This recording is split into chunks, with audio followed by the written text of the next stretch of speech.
Ce sont en général les premiers arbustes qui fleurissent à la fin de l'hiver pour annoncer l'arrivée du printemps en apportant au cœur du jardin la couleur lumineuse du soleil.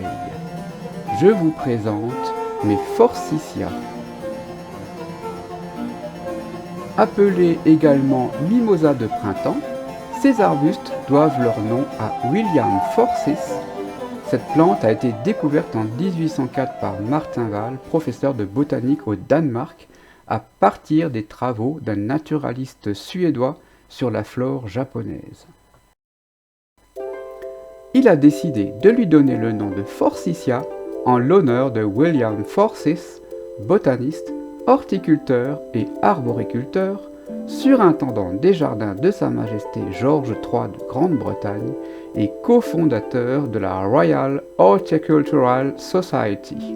Excusez du peu. Quand les forsythias fleurissent, c'est comme 1000 soleils qui viennent illuminer le jardin.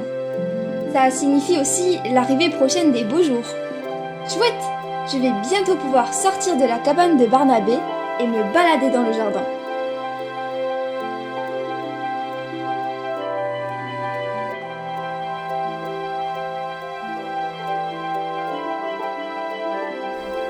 Dès les premiers jours de mars, voire de fin février quand l'hiver n'est pas trop rude, de nombreuses fleurs éclosent et couvrent l'arbuste d'une belle et dense couleur jaune d'or, mettant la plante en évidence dans le jardin encore peu coloré à cette époque.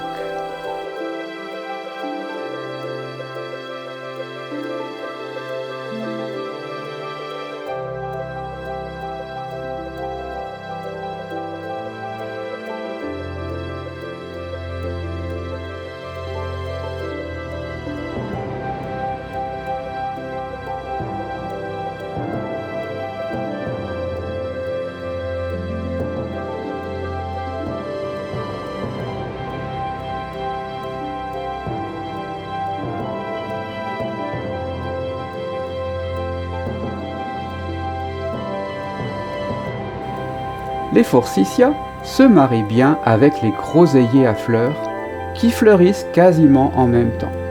Une haie alternant les deux types d'arbustes donne au jardin une belle évocation de crème glacée vanille fraise. Miam.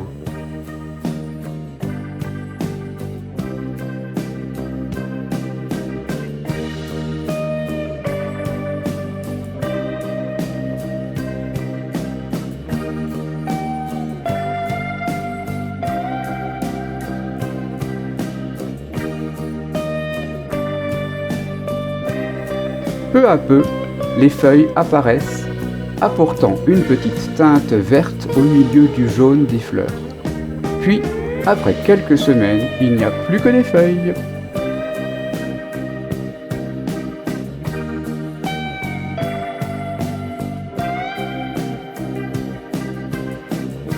C'est alors le moment de tailler les forsythias pour limiter leur croissance et pour rendre les arbustes plus denses.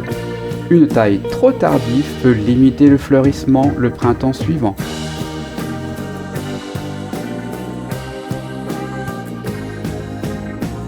Les forsythias sont fleuris. Chouette, mon hivernage est bientôt fini.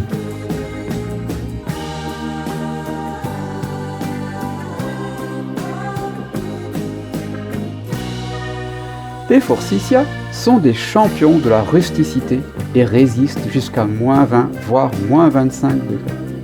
De plus, ils se bouturent facilement avec un très bon taux de réussite. Pour cela, il suffit de couper fin août des tiges d'environ 15 à 20 cm de long, de ne garder que les 3 ou 4 feuilles de l'extrémité de la tige en les coupant aux 2/3 environ. Puis, en les plantant dans un mélange de sable, terreau et compost, on laisse tout ça de côté pendant tout l'hiver et c'est de cette façon que j'ai multiplié les forsythias de mon jardin.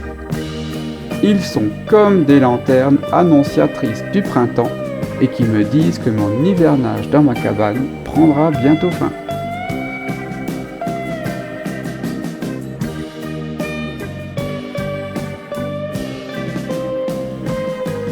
Alors n'hésitez pas, Si vous voulez installer cette plante dans votre jardin, c'est une compagne lumineuse et peu exigeante qui vous apportera du soleil en fleurs.